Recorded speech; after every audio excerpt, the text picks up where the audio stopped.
नमस्कार, जय श्री सीताराम। ज्योतिष सेवा केंद्र में स्वागत है। मैं सुशील कुमार पांडे आपका फिर से स्वागत करता हूं। आइए मित्रों, एक कदम सुख की ओर बढ़ाते हैं और अपने जीवन को सुंदर और सार्थक बनाते हैं। कहते हैं कि हमारे सनातन धर्म में पर्व और त्योहारों की कमी नहीं होती है। क्यों?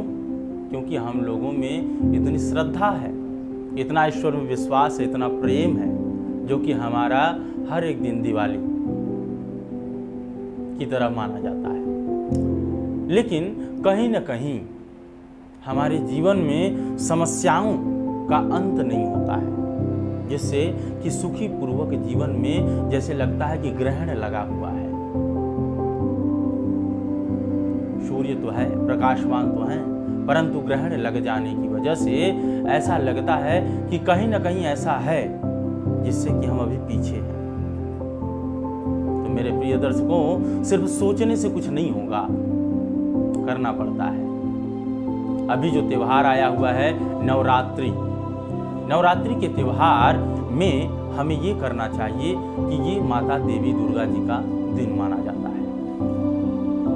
और देवी के इस पावन पर्व में कहते हैं कोई नक्षत्र, कोई तिथि अगर नहीं भी बनती है तो इस नवरात्रि में हम लोग सारा कार्य कर सकते हैं, चाहे विवाह ही क्यों न हो या नवनिर्माण हो, कोई भी शुभ कार्य कर सकते हैं। तो मित्र, अगर ऐसा है कि हम ये सभी कार्य कर सकते हैं तो आप ये सोचो कि अगर हम नियमित रूप से इस पूरे 9 दिन में माता के लिए सेवा भाव करें, व्रत करें, लहसुन प्याज का सेवन छोड़ दें, अगर मांस मदिरे का सेवन कर रहे हैं, अगर उसका 9 दिन तक परित्याग कर दें तो आपके जीवन में बहुत बड़ा सुधार हो सकता है। लेकिन इसे सिर्फ सोचने से नहीं, करने से होता है। आप अगर ऐसा करते हो तो आप इसका प्रभाव अपने जीवन में, अपने भाग्य में और साथ साथ अपने व्यापार में, अपने बिजनेस में, अपने परिवार में देखेंगे। प्रतीक्षम किम प्रमाणम तिष्ठति योग नेत्रः, इसका प्रमाण आप अपनी आंखों से देखेंगे। और फिर जैसे लोग कहते हैं मैंने किया ये, मैंने किया, मेरे कारण हुआ। मेरे कारण कुछ नहीं हुआ मित्र। हम मेहनत जरूर करते हैं। जब आप मेहनत करते हो तो अगर आप मेहनत करते हो तो ईश्वर भी सपोर्ट करते हैं, और मेहनत नहीं करते हो तो जो भाग्य में है वो मिलता तो जरूर है, लेकिन वो मिलकर भी चला जाता है। इसलिए कर्म का फल प्राप्त कीजिए जो कि हमेशा आपके लिए बनी रहे और साथ साथ आपकी आने वाली पीढ़ियों के लिए भी वो सहायक रहे। कर्मों के ही आधार पे हमारे जीवन का उल्लेख किया जाता है। जैसा कर्म करते हैं वैसा ही आपकी पीढ़ी दर पीढ़ी उसका प्रभाव पड़ता है। आपने अच्छे कर्म धर्म किए हैं, जैसे कहा जाता है कि बाढ़े पूत पिता के धर्म में और खेती उपजे अपने कर्म में। माता पिता के धर्म और कर्म से बच्चों का भाग्य प्रबल होता है। किसी ने पूछा कि गुरुजी, मैं बहुत परेशान रहता हूं, मैंने बहुत कार्य किया, तो भैया एक बात और उसने पूछ लिया हमसे। कहा कि गुरुजी, ऐसा है कि एक ही नक्षत्र में, एक ही दिन में 2 बच्चों ने जन्म लिया। एक अमीर के घर लिया, एक गरीब के घर लिया। नक्षत्र एक ही था, समय भी एक ही था, दिन भी एक ही था। फिर मैं गरीब के घर, वो अमीर के घर क्यों? तो इसीलिए कहा जाता है मित्र कि बड़े भाग्य मानुष तन पावा और सुर दुर्लभ सब ग्रंथन गावा। मनुष्य का जन्म तो वो बड़े भाग्यशाली होते हैं, उनको तो मिलता ही है। साथ साथ आप ये समझिए कि मनुष्य का जन्म के साथ साथ आपका उच्च कुल में ब्राह्मण, क्षत्रिय, वैश्य ये बांटा गया है। तो अगर आपका जन्म ब्राह्मण कुल में हो तो आपने अनंत कोटि पुण्य किया है। और उसके साथ साथ मान लीजिए कि आप मनुष्य किसी जनजाति में हैं और फिर भी आप अपनी आने वाली पीढ़ी अगर नहीं संभालते हैं, अपने अच्छे कर्म नहीं करते हैं, ऐसे कुल में जन्म लेने के बाद भी अगर आप गलत कार्य करते हैं तो भी आपका जीवन खराब हो जाता है, आपकी आने वाली पीढ़ी खराब हो जाती है। आपके द्वारा जिस संतति की उत्पत्ति होती है वो संतान संत समान नहीं रह जाता, वो पात्री हो जाता है, क्रूर हो जाता है, राक्षसी प्रवृत्ति का हो जाता है, जो कि आपके कुल का नाशक बन जाता है। कहीं न कहीं हमारी एक छोटी गलती जो होती है वो हमारे पूरे जीवन को बदल देती है, और एक ही छोटी सी आस हमारे जीवन के सारे जो है काले बंधनों से मुक्ति दिला देती है। जितने भी अंधकार हैं, एक छोटी सी ज्योति अगर आप अपने हृदय में जला लेते हैं तो जीवन का कितना ही बड़ा अंधकार क्यों न हो, मेरे प्रिय दर्शकों, आपके जीवन से सदैव सदैव के लिए समाप्त हो जाता है।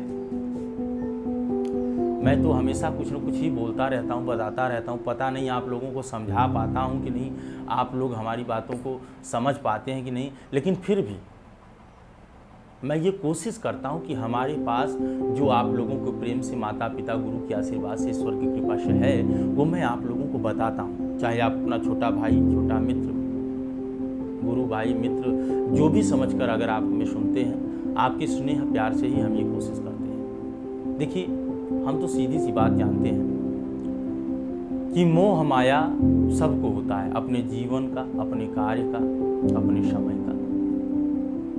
इच्छाएं सबकी अनंत होती हैं और होना भी चाहिए, क्योंकि अगर इच्छा अनंत नहीं है तो कार्यरत के लिए आप अग्रणीय नहीं हो सकते।